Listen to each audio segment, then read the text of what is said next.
Gugatan perdata minta ganti rugi 40 miliar rupiah terhadap KPU Gunung Kidul yang diajukan Kelik Agung Nugroho melalui kuasa hukum Oktrian SH ke Pengadilan Negeri Wonosari kalah pada putusan sela.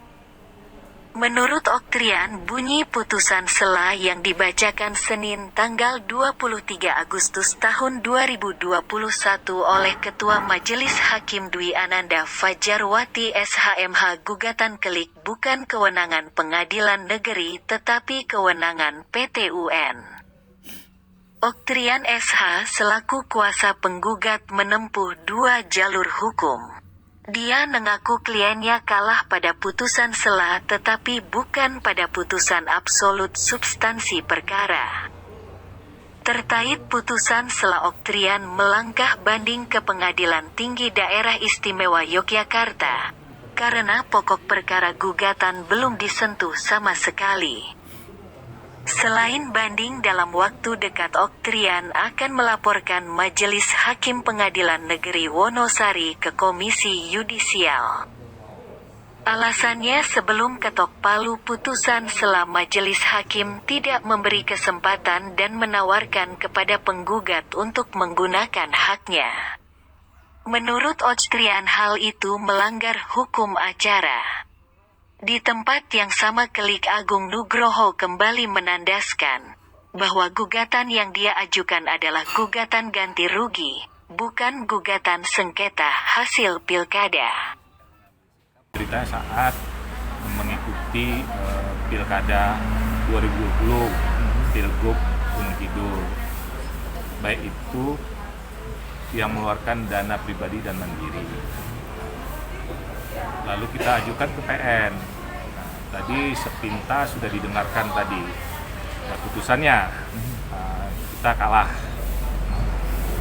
Tetapi ada beberapa hal yang perlu didalami lagi terhadap putusan tersebut, putusan sela tersebut, yang itu menurut saya karena kita belum dapat fisiknya, hard copy-nya, ya saya belum terlalu jauh. Tetapi ada yang menarik tadi bahwa ini di sisi lain, kalau tidak salah tanda kutip saya dengar ini perbuatan melawan hukum, tetapi belum ada yang mengaturnya gitu. Nah, oke, tapi saya harus lihat. Jadi bisa jadi apa yang saya sampaikan di sini bukan untuk menjudge, tetapi akan lebih elegan apabila nanti kami dapat putusan selanya nanti utuh.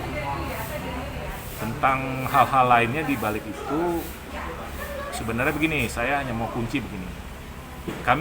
Kita tidak masalahkan persoalan hakim memutuskan hal tersebut, ya itu kewenangannya. Tetapi ada satu hal di sisi lain, menurut saya ada hukum acara yang tidak digunakan terhadap putusan FCC ini. Seharusnya penggugat ditanyakan dulu sebelum ketok palu. Apa itu? Hak Anda seperti ini, banding segala macam artinya. Tapi ini tidak disampaikan. Nah, ini akan kami permasalahkan di luar putusan itu. Itu haknya penggugat ya? Iya, harus ditanyakan. Saya tidak tahu, bisa saja mereka menggunakan ada dalil hukumnya, ya. Tetapi saya praktek sekian tahun, itu selalu ditanyakan terhadap putusan itu, walaupun itu absolut. Gitu loh. Silakan penggugat atau tergugat mau banding atau tidak, ini ada waktunya. Nah, ini tidak ditanyakan sama sekali. Tadi ada saksinya, termasuk Anda sendiri kan? Nah, itu dia. Nah, kalau tentang hal-hal lain, mungkin lebih berkenan pada prinsipalnya yang menyampaikan, yaitu Pak Kelik sendiri. Silakan Pak Kelik. Dalam pokok perkara, jadi ini hanya kewenangan siapa yang menangani. Tapi kelihatannya memang pengadilan negeri sudah mengambil sikap bahwa yang dia tempuh itu untuk safe-nya saja, jadi tidak melihat secara jauh bahwa ini adalah kewenangan yang dilakukan oleh pengadilan negeri. Sebetulnya kalau kita melihat secara konkret dan jernih gitu, bahwa kita itu kan tidak pernah mempermasalahkan adanya peristiwa pilkada sehingga melahirkan putusan sehingga sudah selesai itu dan sudah dilantik. Itu kita tidak pernah mempersalahkan itu. Jadi mestinya berangkat dari situ karena kita pondasinya adalah putusan Bawaslu dan putusan DKPP, terus itu larinya kemana? Karena kalau kita mau ke sengketa pilkada itu sudah tertutup dan itu memang disengaja seperti itu.